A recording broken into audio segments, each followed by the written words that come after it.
Hi there.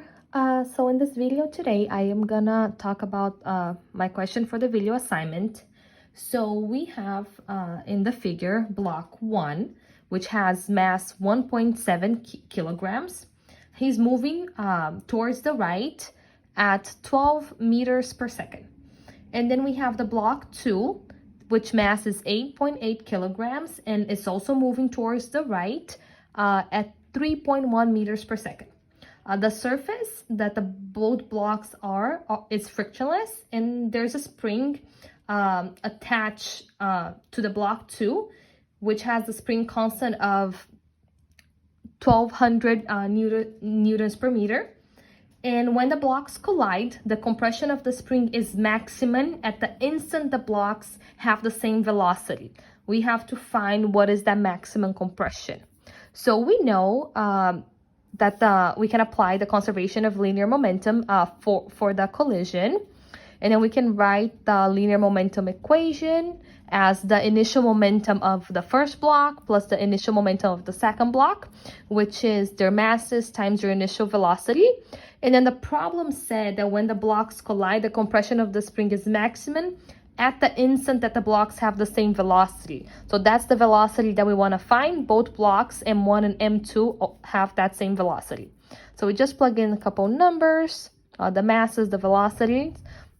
And then when we solve that equation, we're gonna calculate the the individual momentums, and then we're gonna divide this momentum for 10.5 kilograms, and then we find the velocity final, which is 4.54 meters per second towards the right.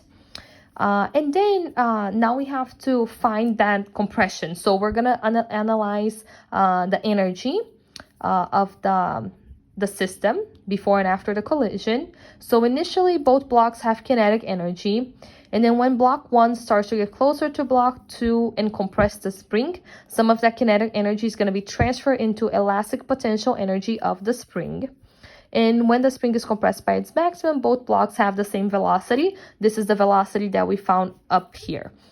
So we have our equation, we have that all the energy of the system initially. So kinetic energy, gravitational force, and then elastic force, potential energy, sorry, not force. And we also have the work of any external force, which is equal to the kinetic energy final of the system plus gravitational potential energy final, spring potential energy final, and then delta thermal energy. This is in case we have friction. So we don't have friction, so we know that this is going to be 0.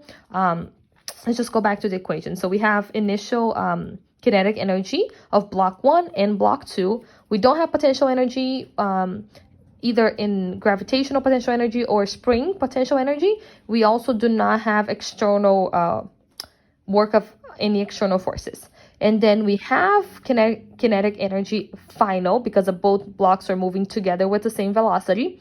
We do not have any gravitational potential energy, but we do have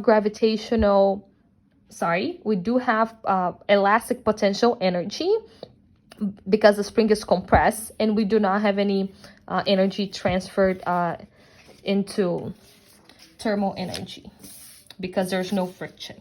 So if we start plugging a couple numbers, we can see that all the halves can be canceled. And then we have that initially, so we're just solving for numbers. We plug in the masses, the velocity, final as well. And then we leave our x max over here as an unknown because that's what we want to find. So if we keep plugging a couple numbers, we're going to have the energy initially, and then we're going to have we're going to minus this side, put it over there.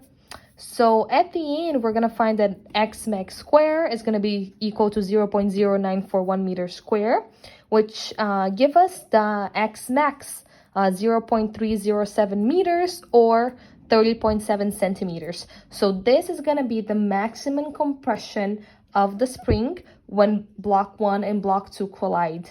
And on that instant, both of the blocks are also having same velocity.